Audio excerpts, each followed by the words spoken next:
The Story of Noisome Mmist, Chapter 2, Part 2 and 3. Part 2. Silent Help. As Noisome Mmist lay sleeping in the moonlight, a dark and winged form silently lands by her. The midnight blue alicorn tilts her head and looks at the peacefully sleeping pony. "What a mysterious little marvel you are," she quietly says to herself. "I don't know how you did it, but you took all the evil and darkness from a timber wolf. You brought peace and happiness to an old and dying griffin." She smiled and went on. "Yet you fail to see the truth, and let sorrow fill your heart. The dreams of sleeping ponies are my playground, though you must follow your own path. I will help you in a small way. Tonight you will experience another's dream." With that, her eyes began to glow with lunar light taking control of a sleeping Mist's dream.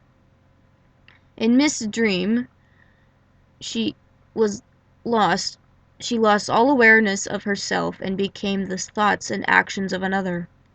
Flying had always thrilled him and been like the second nature to him. That was long ago. Now it was an effort to just to fly a short distance. Time and many hard battles had taken their toll. The pain in his chest came on easier with each passing day. The pain he felt in his strength fade. Mist's dreaming mind was completely immersed as this creature. As he experienced the pain while flying, Mist's sleeping form flexed with a response. Flying now with a purpose, he ignored the increasing pain. He wanted to get to the hill overlooking the southern plains. There he could spend his final moments watching the sun and moon rise and set a few final times. The pain now burning in his chest, he forced himself on, his landing spot in view.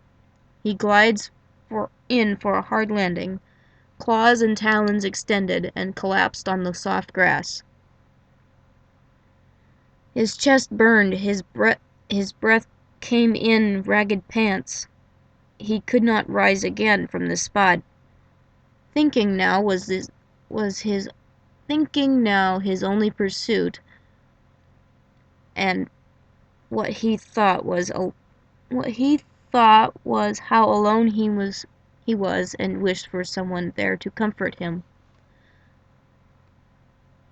The sun was beginning its descent, and the moon would arise.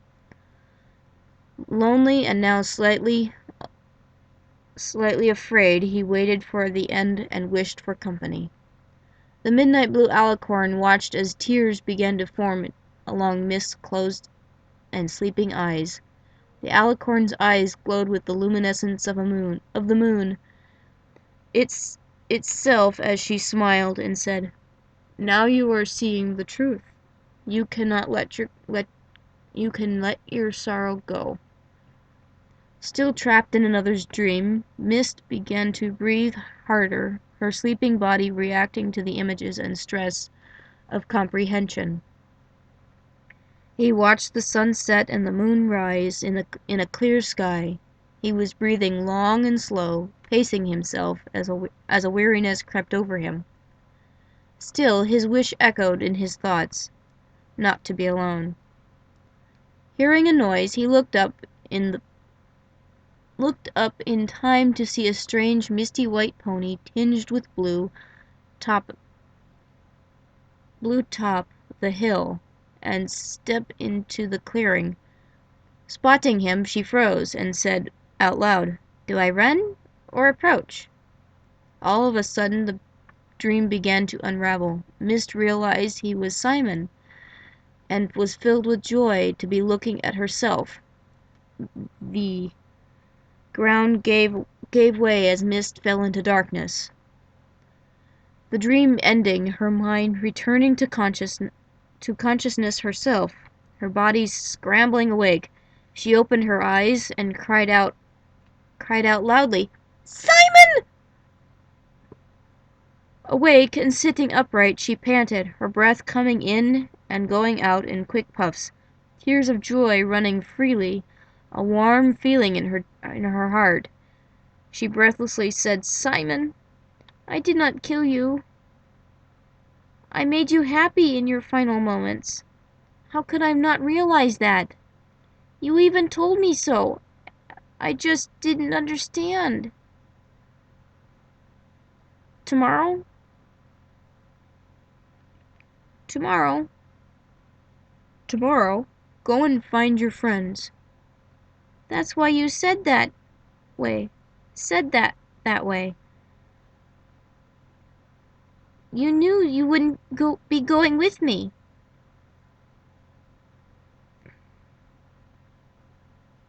This new understanding, the sorrow left Noisome Mist, and she looked forward to a new and brighter day.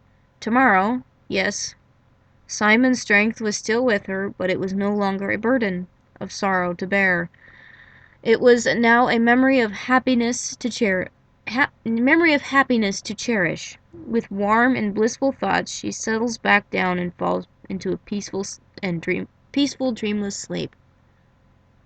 Off in the shady distance, the midnight blue alicorn raises her head and straightens herself with satisfaction.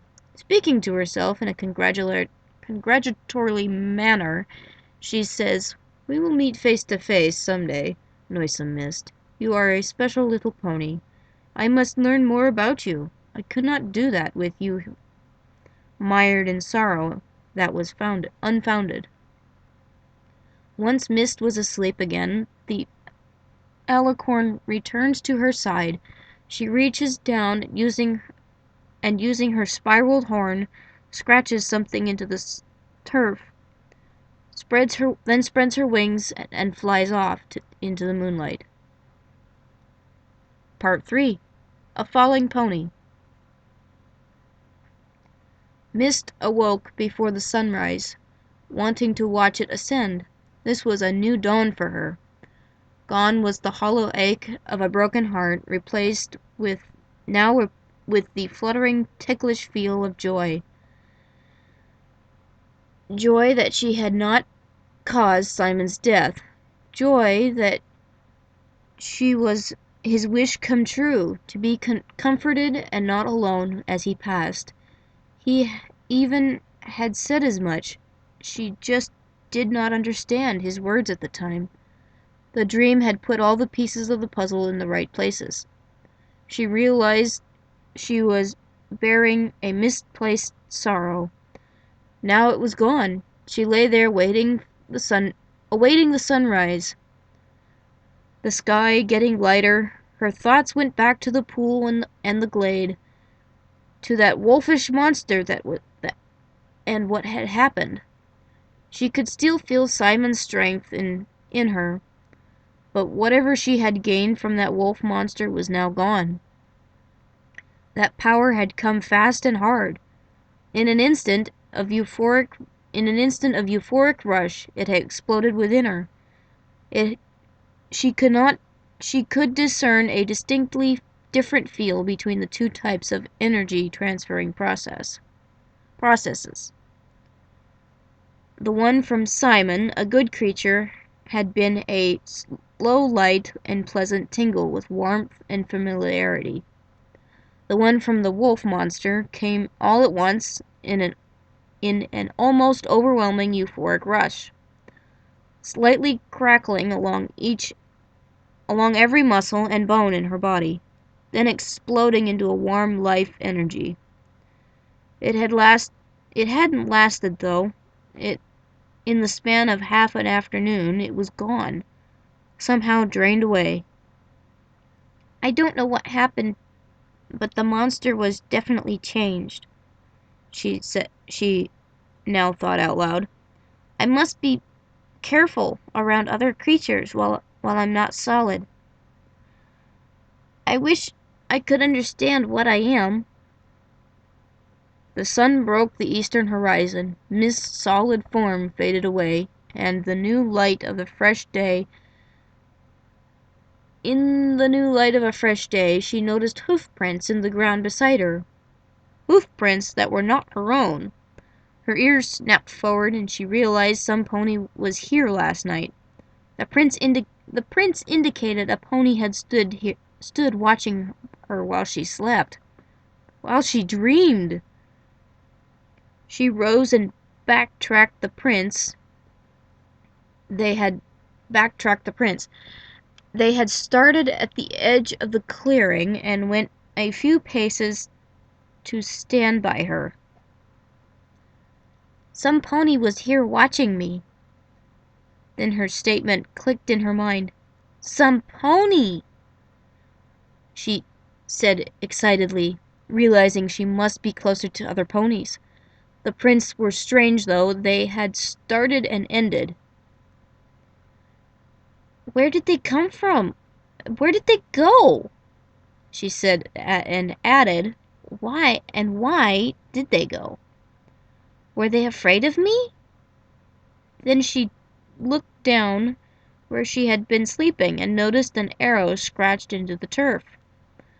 The arrow pointed not due north, but in a northwesterly direction.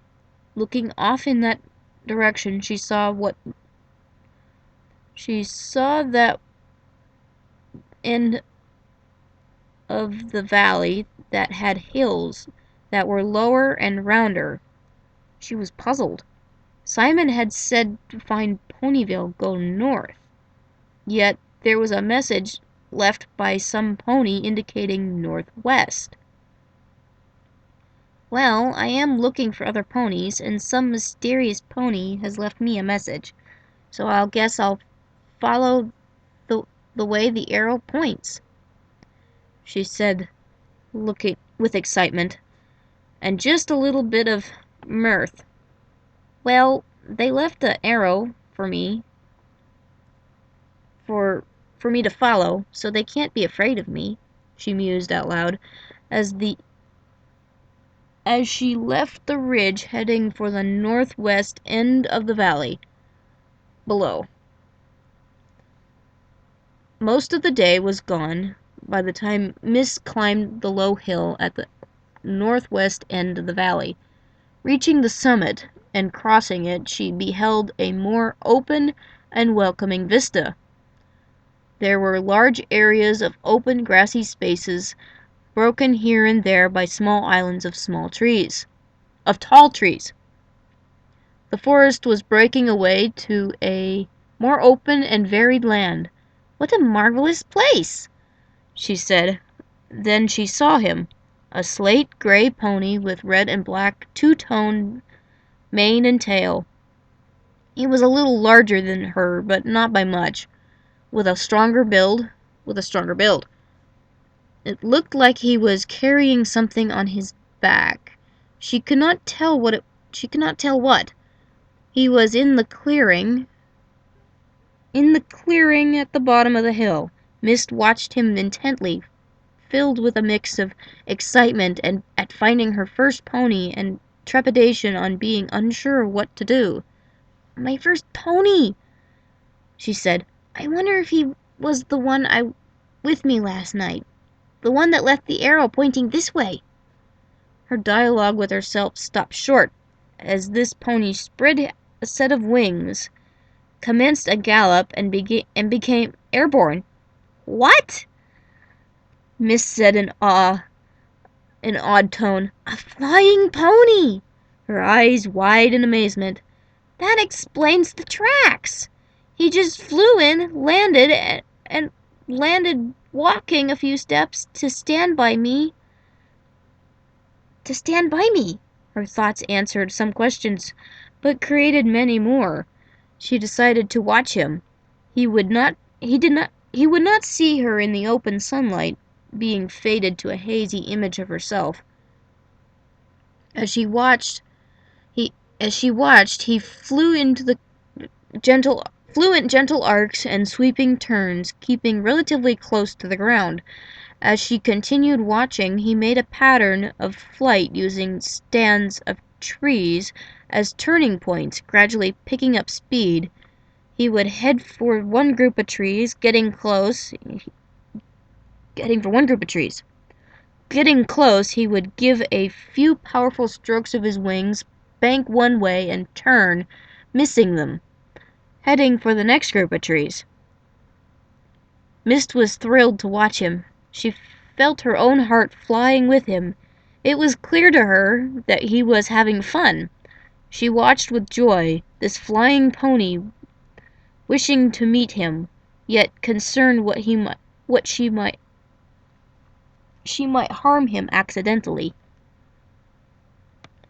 The sun began to sink. Mist watched as the flying pony climbed higher into the sky. He was now flying at the level of the hill Mist was laying on while watching him.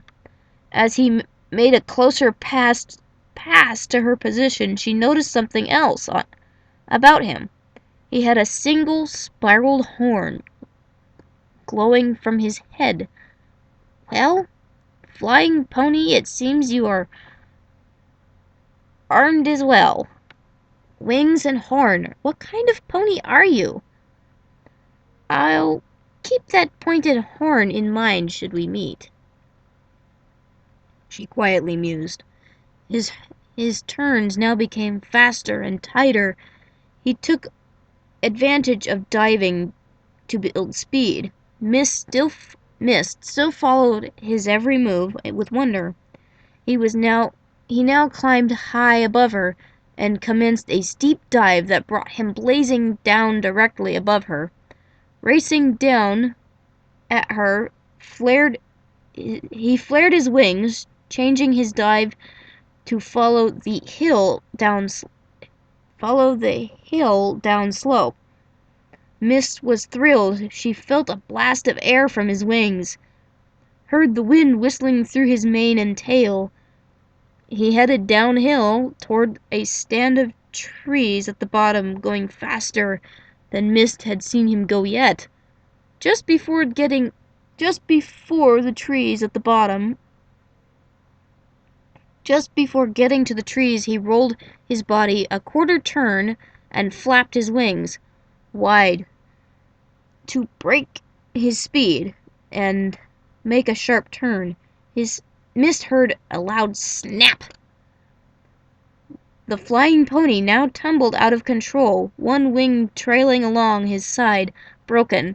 He vainly tried to recover with the one good wing before he went crashing into the stand of trees. Mist now heard more snapping as the trees ended his momentum, then utter silence. Horrified, Mist sprang to her feet. Running downhill, her misty body easily passing through trees and brush.